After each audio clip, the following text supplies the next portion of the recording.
আনসারুল্লাহ বাংলার প্রধানকে ছেড়ে প্রচার আপনারা ভারতকে ভয় পান কেন? করে কাঁপেন কেন? অনুপ্রবেশ করানোর জন্য, হাসিনাকে প্রতিষ্ঠা করার জন্য। হাসিনা পরে নেবেন, মামার বাড়ির আবদার পরে ছাড়ুন, হাসিনাকে পরে নেবেন। মিথ্যার মাঝেও ফসকে বেরিয়ে এলো সত্য। ময়ূক রঞ্জনের মুখে মুসলমানদের নিপীড়নের স্বীকারোক্তি। ময়ূক রঞ্জন ঘোষ আর বাংলা চ্যানেলের আলোচিত সমালোচিত মুখ। বহুদিন ধরে যিনি ঘৃণাভিত্তিক ও বিভ্রান্তিকর সংবাদ প্রচার করে থাকেন বলে অভিযোগ রয়েছে।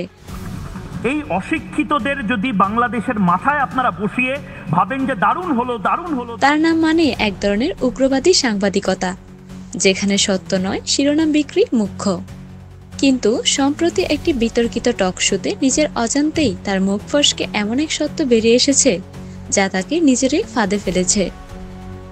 সুর এক পর্যায়ে ময়ূক বলেন, ধর্মের নামে বিভাজন এখন রাজনৈতিক হাতিয়ার, আর মুসলমানরা সেই রাজনীতির সবচেয়ে বড় শিকার। এই বক্তব্য যে তার স্বভাব বিরুদ্ধ তা বুঝতে সময় লাগেনি।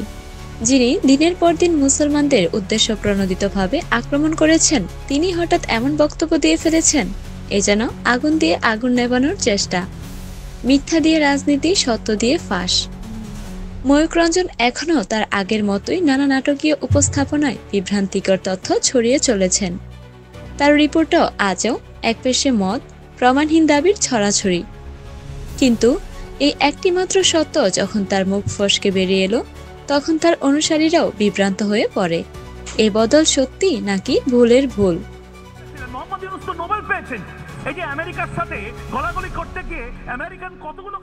বস্তুত ময়ূক রঞ্জনের মুখ থেকে মুসলমান নিপীড়নের স্বীকারোক্তি শুধু চমক নয়, অনেকের জন্য এক ধরনের প্রামাণ্য বটে, যা এতদিন অস্বীকার করে আসছিল মূলধারার অনেকেই। সাংবাদিকতার দায় কোথায়? একজন সাংবাদিকের কাছে সত্য তুলে ধরা। কিন্তু ময়ূক রঞ্জনের মতো ব্যক্তি যখন মিথ্যা আর নাটক দিয়ে দৃষ্টি আকর্ষণ করতে চান, তখন সেটি শুধু সমাজের ক্ষতিই করে না, সাংবাদিকতার মর্যাদাকেও প্রশ্নবিদ্ধ করে। আজ যদি সেই মানুষই অনিচ্ছাকৃতভাবে সত্য বলে ফেলেন, সেটি অবশ্যই তাৎপর্যপূর্ণ। শেষ কথা, ময়ূক রঞ্জন ঘোষ হয়তো এখনো মিথ্যার জাল বুনে যাচ্ছেন, কিন্তু সত্য চিরকাল নিজের পথ খুঁজে নেয়। তার মুখ থেকে ফসকে বের হওয়া এই স্বীকারোক্তি প্রমাণ করে অত্যাচারের সত্য কখনো চাপা থাকে না।